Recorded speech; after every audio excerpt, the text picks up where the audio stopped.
This question came from Kira, who at age 4.5 wanted to build a billion-story building. Actually, it came from Kira's dad, who wanted to help Kira appreciate how big and difficult such a project would be.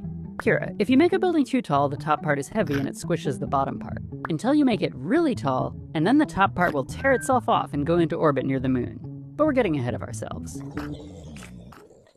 Have you ever tried to make a tower out of Jell-O? It's easy to make a little tiny wobbly Jell-O castle. In fact, some people like to serve fancy Jell-O that way. But if you try to make a really big Jell-O castle, the whole thing smushes down on itself.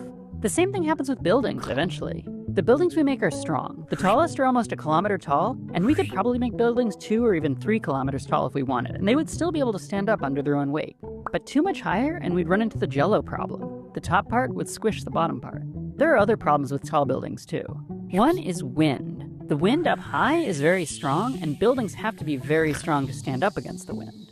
Another problem is, surprisingly, elevators. Tall buildings need elevators, since no one wants to climb hundreds of flights of stairs. If your building has lots of floors, you need lots of different elevators to get all the people where they're trying to go at once. Some of our existing tall buildings have floors purely dedicated to letting people change from one elevator to another. If you make a building too tall, the whole thing gets taken up by elevators and there's no space for regular rooms. Another big problem is money. A building several miles tall would cost many billions of dollars, and most people don't think giant towers a few miles tall are important enough to spend billions of dollars on. Even if you found a lot of money, you'd still have problems making a tower 1 billion stories tall.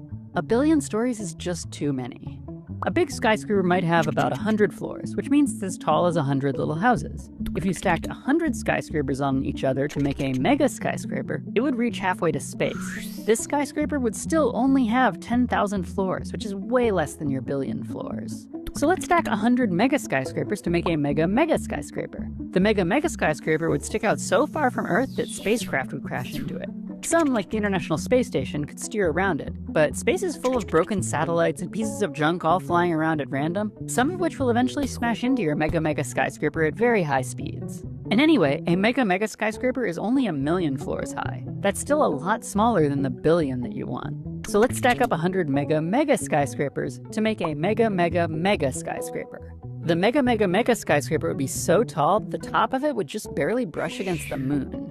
And it would introduce a new problem, centrifugal forces. Just like how a swing carousel throws you outward, anything spinning in sync with the Earth's equator is thrown outward. On the surface, objects literally weigh about 0.5% less at the Earth's equator than at the poles. The farther out you go, the weaker Earth's gravity gets and the stronger the centrifugal force is. The effects are equal at just over 1/10 of the way to the moon. If you build a skyscraper this tall, you could launch a geostationary satellite just by letting go of it out the window.